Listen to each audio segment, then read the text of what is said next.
bureaucracy and make government lean and accountable. We are going to drain the swamp in Washington, D.C.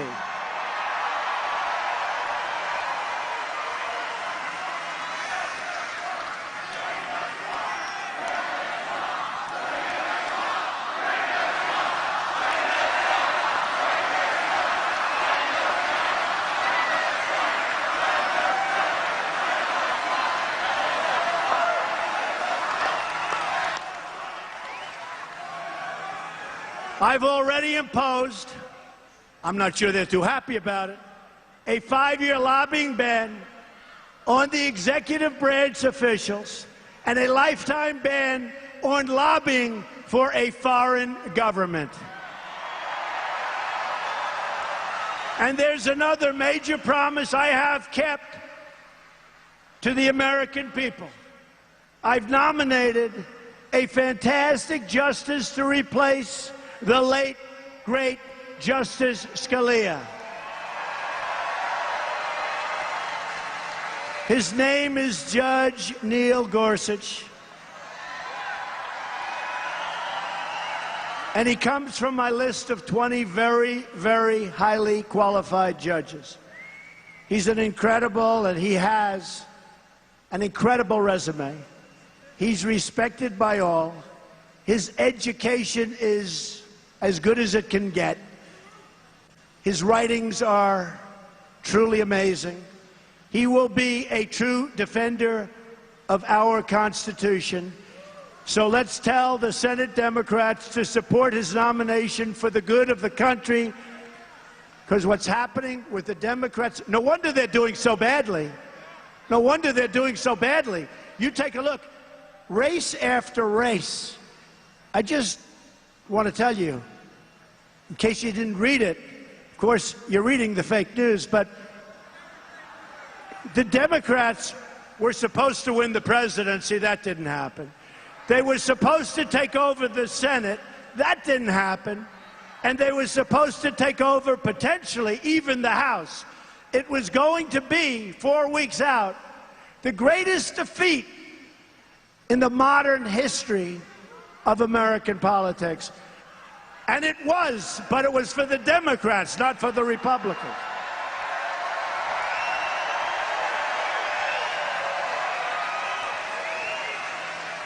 So we have to tell the Democrats, because they're doing the wrong thing for the American people, to stop their tactics of delay and obstruction and destruction.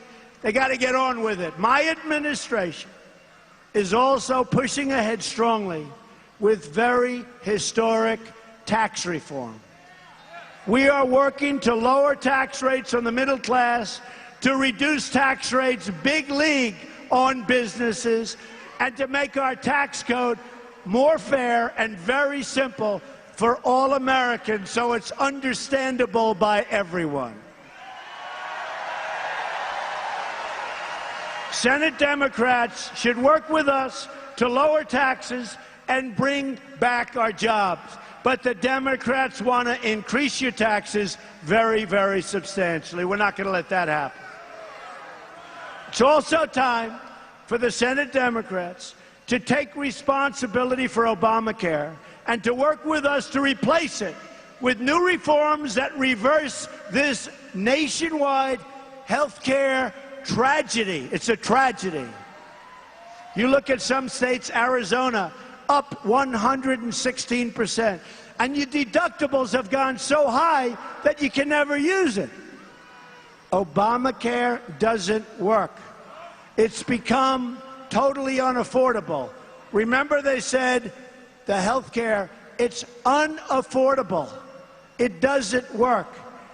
And I said to the Republicans, I said, you want to do something great politically? Don't do anything. Sit back for 2 years, let it explode. The Democrats will come and beg for us to do something, but we can't do that to the American people. We have to fix it, and we will. We need members of both parties to join hands and work with us to pass a $1 trillion infrastructure plan to build new roads and bridges and airports and tunnels and highways and railways all across our great nation. You're all part of this incredible movement. This movement that we talk about so much, that's been written about on the cover of every magazine all over the world. It's a movement that is just sweeping. It's sweeping across our country. It's sweeping, frankly, across the globe. Look at Brexit. Look at Brexit. Much smaller example, but it's still something you can look at. People want to take back control of their countries, and they want to take back control of their lives and the lives of their family.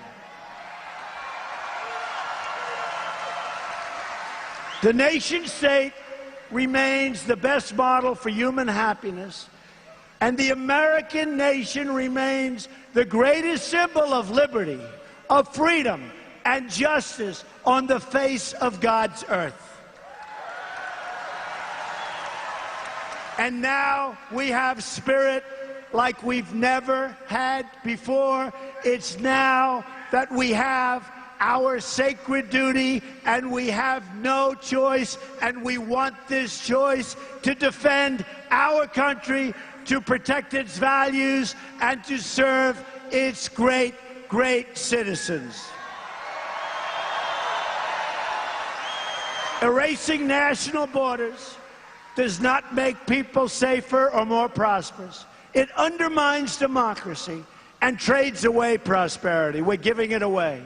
The so-called global elite have done very well for themselves, but have left working families with shrinking wages.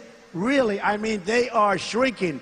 18 years ago, many of you in this room made more money working one job than you're making right now working 2 and 3 jobs. Instead of peace, we've seen wars that never end and conflicts that never seem to go away. We don't fight to win. We fight politically correct wars. We don't win anymore. We don't win at trade. We don't win in any capacity. We don't win anymore. We're going to start winning again, believe me.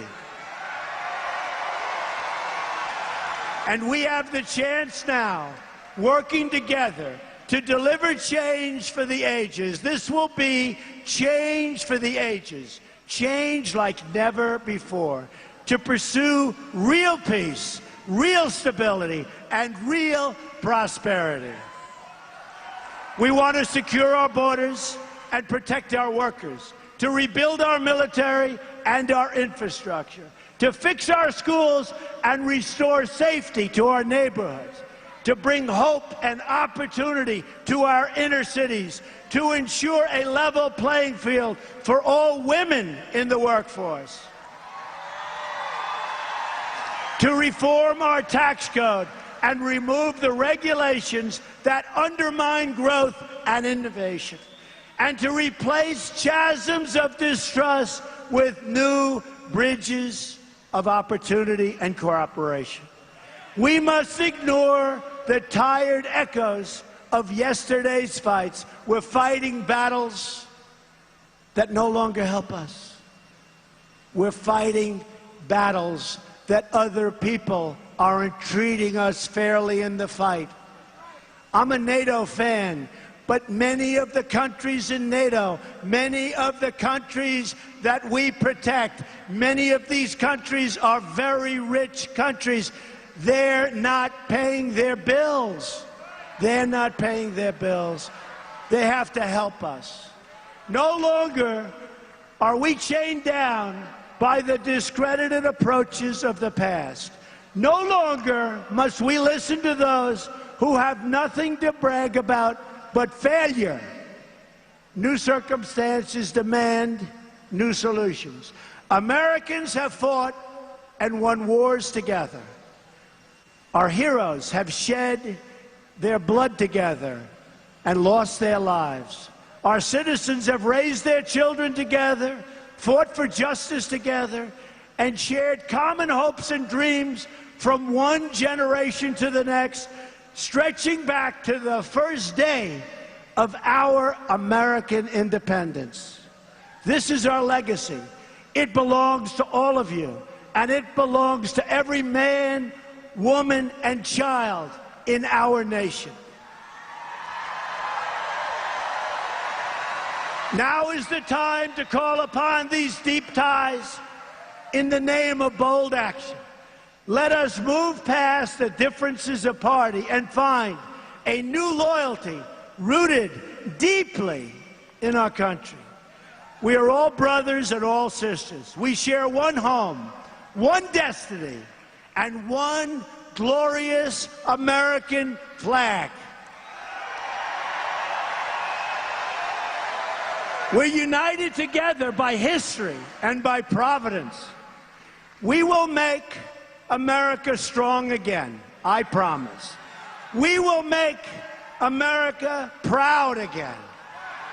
We will make America safe again. And we will make America great again, greater than ever before. May God bless you, and may God bless the United States of America. Thank you. Thank you. Thank you very much. Well, there you heard President Trump giving what sounded very much like a campaign stump speech at this hangar in Melbourne, Florida. He talked about what he wants to accomplish now that he is president. And he also talked about some of what he views as accomplishments since he has been in the White House. He was introduced by the First Lady Melania, and she read the Lord's Prayer. We haven't heard from Melania much since she became First Lady, but she introduced her husband, President Trump, there today.